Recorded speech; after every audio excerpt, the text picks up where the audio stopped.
रीना की शादी हुए अभी केवल 3 महीने ही हुए थे। वह अपने पति अमित और सास कमला देवी के साथ रहती थी। रीना पढ़ी, लिखी, समझदार और बहुत संस्कारी लड़की थी, लेकिन नई जगह और नए माहौल में खुद को ढालने की पूरी कोशिश कर रही थी। कमला देवी अपने घर के नियमों को लेकर बहुत सख्त थीं। उन्हें हर काम अपने तरीके से पसंद था। अगर दाल में नमक थोड़ा कम हो जाए या चाय थोड़ी फीकी बन जाए तो वे तुरंत टोका करती थीं। रीना कभी जवाब नहीं देती थी। वह चुपचाप मुस्कुरा देती और अपनी गलती सुधारने की कोशिश करती। एक दिन पड़ोस की एक महिला कमला देवी से बोली, बहन जी, आपकी बहू तो बहुत शांत है। आजकल ऐसी बहुएं कहाँ मिलती हैं? कमला देवी ने बिना मुस्कुराए कहा, अभी नई है, कुछ दिन बाद असली रंग दिखेगा। रीना ने यह बात सुन ली, लेकिन उसने कुछ नहीं कहा।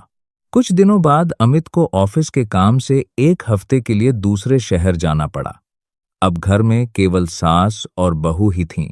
उसी दौरान एक रात कमला देवी की तबीयत अचानक खराब हो गई। उन्हें तेज बुखार आ गया। रीना घबरा गई, लेकिन उसने हिम्मत नहीं हारी। उसने तुरंत डॉक्टर को बुलाया, दवा लाई, रात भर उनके सिर पर ठंडी पट्टियां रखती रही और एक पल के लिए भी उनके पास से नहीं हटी। सुबह जब कमला देवी की आंख खुली तो उन्होंने देखा कि रीना कुर्सी पर बैठे बैठे ही सो गई थी। उसके हाथ में अभी भी दवा की शीशी थी। कमला देवी की आंखें भर आईं। उन्होंने पहली बार महसूस किया कि यह लड़की केवल बहू नहीं, बल्कि बेटी की तरह उनकी सेवा कर रही है। 2 दिन बाद कमला देवी की तबीयत ठीक हो गई। उस सुबह रीना हमेशा की तरह उनके लिए चाय लेकर आई। कमला देवी ने पहली बार मुस्कुराकर कहा, रीना, आज चाय हम दोनों साथ बैठकर पिएंगे। रीना हैरान रह गई। दोनों आंगन में बैठकर चाय पीने लगी। कमला देवी बोली, बेटी, मुझे माफ कर देना। मैंने तुम्हें हमेशा परखा, लेकिन तुम्हारे प्यार को समझ नहीं पाई।